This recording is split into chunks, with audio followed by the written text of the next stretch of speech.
Week 6 of the fantasy baseball season. Here's a few prospects I would watch this week. The first prospect, James Wood of the Washington Nationals. So Wood, he's off to a great start once again this season. The number 12 prospect in all Major League Baseball, available in 84% of fantasy leagues. And on the season, 4 home runs, 14 RBIs, 26 runs scored, 339 batting average, of 444 on base, and 8 stolen bases. I think James Wood, he's ready to come up in the major leagues. Right now, he's in AAA, obviously the last level in the minor leagues for this Washington National team. And he's a big hitter, and he was a big centerpiece in that Juan Soto deal. So right now, with this Nat team actually playing good baseball in the early going compared to what people thought they would be coming into the year, playing around 500 ball, I think James Wood, he could come up sooner than later and pay good dividends for this Washington National team. Because like I said, they need some pop in the middle of the order. I think Wood, he's done it all in the minor leagues that he could do. And he's a blue chipper, obviously. To trade a guy like Juan Soto a couple trade deadlines ago and him be the main piece for the most part. Him and Mackenzie Gore and Abrams and Wood as well, the 3 main pieces in that deal. So right now, these prospects have been coming up pretty quick over the last few weeks here. And it wouldn't be surprising to me to see Wood up in a week or two. Prospect Sam Burse of the St. Louis Cardinals. So Burse, he's been pretty good in the minor league so far for the St. Louis Cardinal team. I know he's not in the top 100 of prospects in Major League Baseball, and he's even low on the list for the Cardinals at number 12 in their system. But so far, he's gone down there in the minor leagues, and he's pitched good baseball on the year here for Roberts. 4-1 record, 2.81 ERA, 7 games started, 41 in a third on the season, 42 Ks, and opponents hitting 211. So right now, we know this Cardinal team's banged up a little bit in the rotation. They could use some help. Even their other top prospect in the system as well, even though I think we'll see him towards the latter part of the year. Here's Tink Hence, who's their number 1 prospect over there for St. Louis. But I think Roberts, he's a guy that pitches more to contact, more people would say, than striking out a lot of plays. And control's been an issue, but like I said, this Cardinal team, they need a starter. Steven Matz is hurt. They got an open spot in the rotation this time around. There was talk that Roberts possibly could have started Tuesday's game versus the New York Mets, but obviously that didn't happen in that one. So right now, Roberts, he's been pitching good in the minor leagues. He's at AAA. I'm not saying he's a top prospect, but right now he's been one of the better guys in the farm system and climbing up the rankings pretty quick over there for this St. Louis Cardinal team. Like I said, they're looking for pitching, and they got aging veterans as well in this rotation, where it wouldn't be surprising to me towards the deadline they trade some of these guys like a Lance Lynn, possibly Sonny Gray, if they really want to blow things up and get good value. But anyway, he's available in 98% of fantasy league. And next play is Junior Caminero of the Tampa Bay Rays. So Junior Caminero, number 4 prospect in all Major League Baseball. And this Ray team's very banged up, obviously, but they've been getting things going over the last week now. And Caminero, he's done it all at the AAA level, and even in the minor league level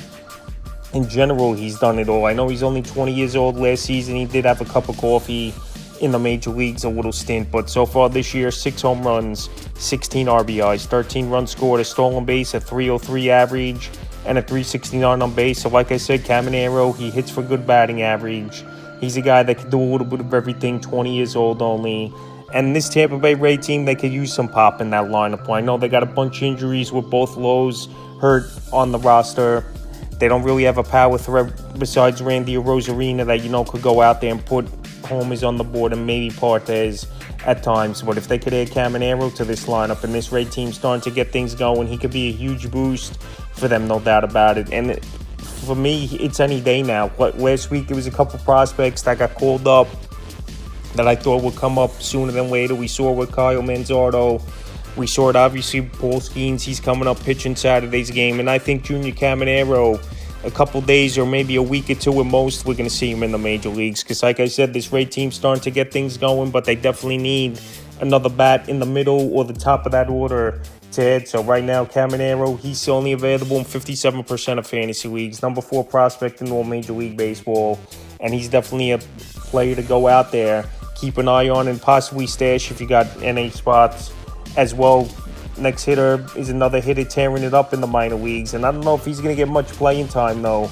If he comes up, is Kobe Mayo, the Baltimore Orioles. So this Baltimore Orioles team, one of the best farm systems we've seen in a very long time, with a lot of top prospects, a lot of blue chippers, a lot of big hitters, and we've seen them already come up. Jackson Holiday early in the year, but got sent down. He was struggling.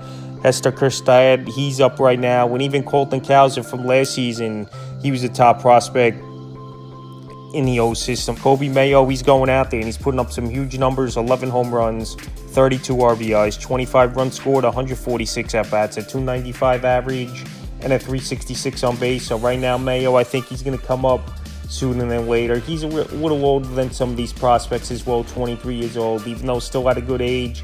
But he's had a lot of minor league experience now over the last 3-4 seasons here, Mayo, where he's had 1,220 at-bats. So like I said, though, even if he comes up to this Baltimore Oriole team, there's not going to be, obviously, a lot of playing time. We've seen it with Kjerstad. We saw Holiday come up for the bit, like I mentioned, in struggle. So this Oriole team, they got tons of great players on their roster.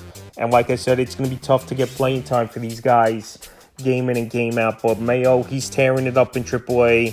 And what's the point of keeping a guy down there if he's going to tear it up? You either trade him and get some pitching on this roster a little bit more to help the back end of the rotation, or obviously you get rid of someone else and put Mayo at third base. But like I said, Mayo should be up sooner than later, I believe, for this whole team. But just playing time is going to be a problem. He's 91% available in fantasy leagues and the number 26 prospect on Major League Baseball. And he's available right now in 91% of fantasy leagues. So Coby Mayo, he'll be up sooner than later, I believe. But just playing time will definitely be an issue, in my opinion. And the final prospect I look to watch and possibly stash this week's Robbie Snelling of the San Diego Padres. So the Padres, they got some injuries in that rotation and some struggling pitchers as well. We saw Joe Musgrove go on the injury list. Waldron, he just hasn't been a good pitcher all season. And Robbie Snelling, I think we could see him up sooner than later because we know this team's trying to contend.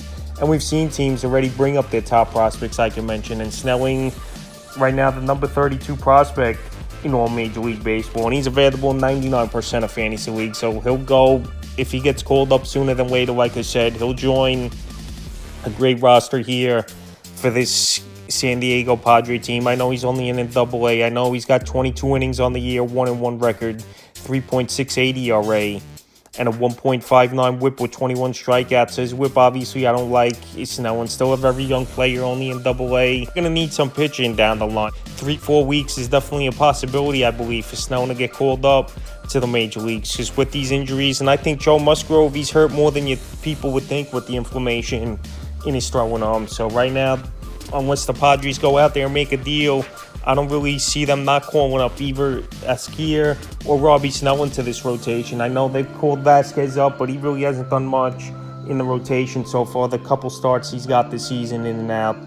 Yu Darvish, he's had some injury problems, but he's back in the rotation right now. And Waldron, he just hasn't been good. So Robbie Snelling, like I said, it wouldn't be surprising in a few weeks to a month here that he could be in the major leagues. I know he's got a few things to work up over there in AA for this San Diego Padre team. The number 32 prospect for a reason, I believe, in Major League Baseball. And he's a lefty as well, which always helps, obviously, nowadays. Some of these prospects to get going because we don't see a lot of good lefties in the Major Leagues. That's a few prospects I look to watch and possibly stash for Week 6 of the fantasy baseball season.